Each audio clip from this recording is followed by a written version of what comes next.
আমাদের এই দেশটি নানা কারণে আমরা পিছিয়ে আছি। আপনারা আমার চাইতে অনেক ভালো জানার কথা কি পরিমাণ টাকা আমাদের দেশ থেকে আমাদের পার্শ্ববর্তী দেশে মানুষ চিকিৎসার জন্য রেখে আসে। এই গরিব দেশের টাকা কি পরিমাণ রেখে আসে মানুষ থাইল্যান্ডের ব্যাংককে গিয়ে, অন্যান্য জায়গায় গিয়ে। আমাদের দেশে অনেক সীমাবদ্ধতা আছে, আমি আপনাদের উপর দোষ আরোপ করছি না। আমি জানি আমাদের অনেক চিকিৎসকগণ সেবা দিতে চান, অনেক ক্ষেত্রে আমরা পিছিয়ে আছি, সেজন্য আমরা সেই সেবাগুলো আমাদের রোগীদেরকে আমরা দিতে পারি না। কিন্তু কিছু জিনিস আপনারা চাইলেই করতে পারেন এবং খুব সহজে আপনারা রোগীদের মন জয় করতে পারেন, এবং সেটা করতে পারা উচিত আপনাদের। কারণ মানুষ সবচেয়ে কষ্টের সময় আপনাদের কাছে আসে, আর আমার মতো হুজুরদের কাছেও মানুষ কষ্টের সময় আসে। আমি একটা কথা প্রায় বলি, আমাদের দেশে ব্যবসায়ী এবং রাজনীতিবিদরা, আমার দীর্ঘদিন ধর্মীয় কাজ করার যে অভিজ্ঞতা আছে তার আলোকে আমি দেখেছি বিভিন্ন সময় আমাদের কাছে তারা আসেন। অনেক তরুণ আমার কাছে সিভি নিয়ে আসে, ভাই আপনার কাছে অনেক ব্যবসায়ীর নম্বর আছে, অনেককে আপনি চিনেন, পরিচয় আছে, একটু সিভিটা দিন ভাই, যেন চাকরি দিয়ে দেন, বেকার আছে। তো আমি যুবককে বসায় সুযোগ থাকলে চা পানি খাওয়ায় বলি, ভাই দুঃখের কথা কি বলবো, আমাদের মতো হুজুরদের কাছে ব্যবসায়ীরা কখনো তাদের সুদিনে আসে না। যখন রাস্তায় বসার উপক্রম হয়, ব্যবসা যখন লাল বাতি হলুদ বাতি জ্বলা শুরু করে, তখন তারা সব আমাদের দোরগোড়ায় চলে আসে, এসে এবার হুজুর পানি পড়া দেন, তেল পড়া দেন, দোয়া দুরুদ করেন।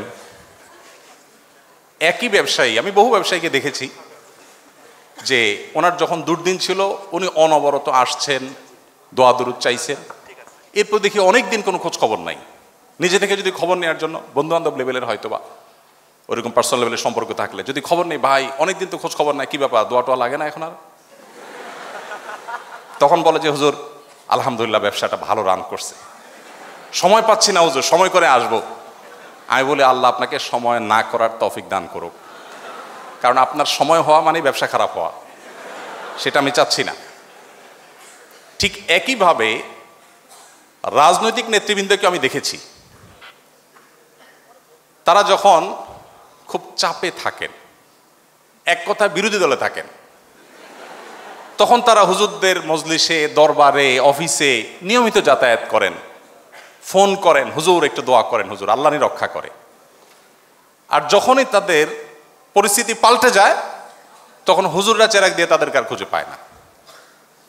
তো আমাদের হুজুরদের কাছে যেরকম মানুষ তার জীবনের সবচেয়ে কঠিন সময় আসে, সুদিনে আসে না। ওই যে চাকরি প্রার্থী যুবককে আমি বুঝাই, ভাইরে তোমার চাকরি আমি কিভাবে দিব, ওই ব্যবসায়ী তো সুদিন হইলে আর আসে না, দুর্দিন হলে আসে, তখন তার চাকরি পারলে ছাঁটাই করতে চায়, সে নতুন করে লোক থেকে নেবে।